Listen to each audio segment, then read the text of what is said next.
there's so many things about it that I love. Again, just like They Live, it was a lot smarter than it needed to be. It's definitely... High concept. Yes. Almost like knowing that you are watching a movie about a band that doesn't know there's a movie made about them.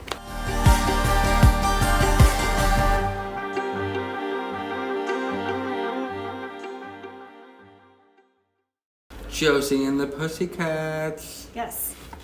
It's an Archie film that is like Sabrina the Teenage Witch, Josie and the Pussycats, which is about the girl band, and it was a really self-satirical, very self-aware film. Super self-aware. Yeah.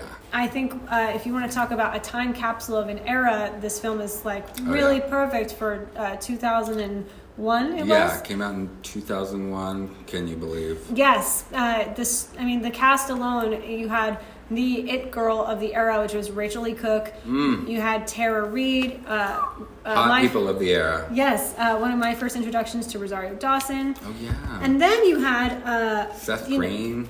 Well, yes. Alan Cummings and Parker Posey, who are really good in this film, too. It was like a satire of the boy band era. NSYNC, Backstreet Boys, LFO. Yes, LFO, yes. 98 Degrees, it's like... where you just had to consume all the new trendy stuff, like kind of like the movie They Live. Yes. Consume, obey. Like everything that they're telling you on MTV. Yes, Carson Daly. They showcased TRL in the film. One of the choices they did that really worked for me was the fact that the concept of the film is discussing subliminal messaging in pop music, but not only pop music, advertisements in general. The entire film, every scene is like a burst of advertisement. So like if there's a bathroom, the bathroom has like all McDonald's stuff, or if there's a bedroom, it's like all Target stuff everywhere. Constant over the top branding, so in your face. It's very obvious over the top. Like, wait, is this like a big commercial, or is this how like pop music used to be? Right. So it's very like Britney Spears putting out a CD at Target. If you haven't seen the movie, it's not really Please spoilers watch it now. No spoilers. They're putting subliminal messaging in music, and the way they demonstrate that in the film is really great, because they'll be like at one of those old, awesome, big Virgin mega stores from back in the day, and it'll be like a bunch of teenagers just like walking around the aisles checking out music, and then a new song would come on, and they'd instantly be like, oh, like I need a KFC, like I need the new like Reebok. You need a Pepsi. Yes. Next generation. Exactly. The film opens with this boy band coming off of a private jet called Du Jour. And like the flavor of the week or soup of the day. Yes, which is so fitting for what the theme is of the film. And they are really over the top, and the actors in the boy band are ridiculous. It's like Seth Green and the guy from Scrubs. And then there's characters like the Cabots from all the Archie comics, Alexandra and Alexander. Yes, they're just like very rich. There's a scene where she says something that's like not mean, but just like obnoxious, and her brother says like, I don't even know why you're here, and she just says straight out, it's because I'm in the comic. Like, that's great writing. So we just didn't know it was going to be such a meta film. It's so fun. It knows what it is, and I didn't even know it was a satire. They kind of go into that. They know that the audience is going to think it's just another teen movie, and which might have came out the same year. That's true. It was brilliant, high concept, high tier film. Please buy it on 4K. Yeah. The Criterion Collection. And I wouldn't say like it's a perfect film, and I think that it has a few flaws here and there, which honestly is totally fine, because I think in general it's just so fun and enjoyable. And it's gorgeous. To watch. It reminds me of Riverdale on CW, where they want to ground it in reality and make it gritty and real and like real life, this world. I was a fan of Archie comics as a kid. Yeah, I had Sabrina and the Teenage Witch comics. Yeah. Which I was published in. True story. He was, actually. Turn up. The soundtrack is killer. It's so good. Banger after banger. You're like, oh yeah, I remember. One of the songs was like a huge hit on the radio for like the whole year. The girl that did, she's in a band called Letters to Cleo, which they did this song from the 10 Things I Hate About You movie.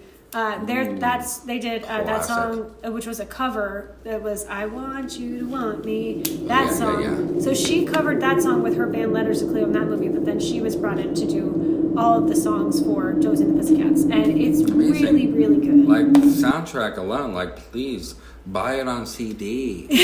Yeah. eBay. Yeah, we're trying to like subliminal message you right now to buy. Coca-Cola, Simpsons. It's a fun film. It's better than it needed Love to be it. by far. Right, it exceeded my expectations. Yeah.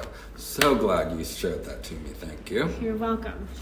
Yes, he heard we were talking about Josie and the Pussycats, and he had to come and put his two cents in. So, yes. So the next film we are talking about is one that Max showed me, and you will be very surprised when you hear that I have not seen this.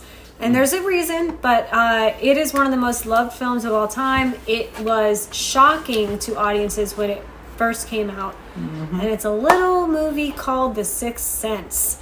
Now, Shyamalan. yes, M. Night Shyamalan's incredible film. Put him on the map. Yes, it did, and man, what a movie to put someone on the map. The reason I never saw it was because the twist, not the joke, it's not a joke. The twist was ruined. Twist ending. So fast. Everyone knew, because people didn't care about spoiling anything apparently back then, that Bruce Willis was a ghost. So if you've never seen The Sixth Sense and you didn't know he was a ghost at this point, sorry. That's not even what matters, which is what I found out when I watched it. What matters is how they constructed the narrative to make sure the audience didn't know he was dead the whole time. The scenes, the blocking, the overall feeling, costuming, everything was incredible. And that's attention to detail. Yes, and when I saw it, I was honestly kicking myself so much, because I was just like, well, I'll see it at some point because I already know the twist. It's not about the twist. It's the whole story just builds, and like it's just slow, like crawling. It's a masterpiece in filmmaking, regardless if you know the twist or not. I mean, Signs came after, and we all saw that. Remember the alien passing through the window? Yes. Okay. Yeah, I have my own problems with that film, but I'm scared. Yeah. Haley Joel Osment gave a performance for a child that is unheard of. Best child actor. I mean, he came off a Jeff Foxworthy show, so.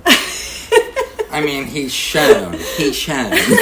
There are scenes in this movie where you feel like you're watching like a 45-year-old method actor had a career, or like Daniel Day-Lewis. Yeah, he's young Daniel Day-Lewis. He is in this. I mean, the what he can emote as that age is still a great actor. Just like incredible. I see dead people.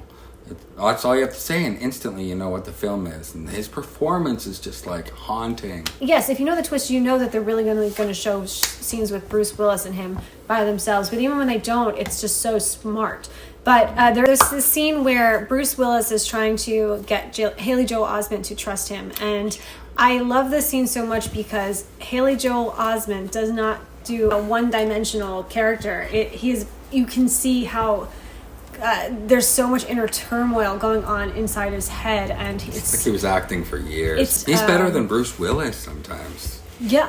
Most of the time. The scenes with his wife where they're in the same room together. So well shot. It's so well shot because he just thinks his wife's like having an affair and giving him the cold shoulder, which is like genius. Spoiler alert. I mean, get out there and watch it. If you haven't seen, just watch it, please. Yes, watch it. You won't be disappointed, and it's not like The Happening, which I love, but right. And there's this huge notion that M. Night Shyamalan came back strong with Split, the Unbreakable trilogy, because a lot of people were disappointed with his films, kind of in the middle of his After career. Earth. Not to rag on him, he's brilliant.